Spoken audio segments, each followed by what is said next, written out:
ಇವತ್ತು ಮಧ್ಯಾಹ್ನ ಒಂದು ಪೋಸ್ಟ್ ಬಂತು. ಏನು ಬಂದಿರುತ್ತೆ ಅಂತ ನಂಗೆ ಆಲ್ರೆಡಿ ಗೊತ್ತು, ನಿಮಗೂ ಹೇಳ್ತೀನಿ ಬನ್ನಿ. ಇನ್ಸ್ಟಾಗ್ರಾಮ್ನ ಪುಟ್ಟಗೌರಿ ಪೂರ್ಣಿಮಾ ಹೆಗ್ಡೆ ಅವರ ಚೊಚ್ಚಲ ಕೃತಿ ನನ್ನ ಸೈಕಲನ್ನು ಬುಕ್ ಮಾಡಿದ್ದೆ. ಆ ಸೈಕಲ್ ಇವತ್ತು ಡೆಲಿವರಿ ಆಗಿದೆ.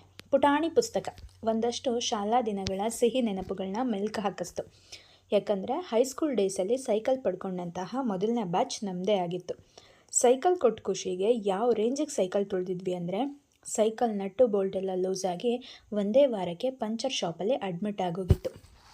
ಇನ್ನು ಪುಸ್ತಕದ ವಿಚಾರಕ್ಕೆ ಬರೋದಾದರೆ, ಚಿಕ್ಕದಾಗಿ ಚೊಕ್ಕವಾಗಿರುವಂತಹ ಪುಸ್ತಕ, ಬರೀ ಅಕ್ಷರಗಳಲ್ಲದೆ ಚಿತ್ರಗಳು ಇರೋದರಿಂದ ಮಕ್ಕಳಿಗಂತೂ ತುಂಬ ಇಷ್ಟ ಆಗುತ್ತೆ.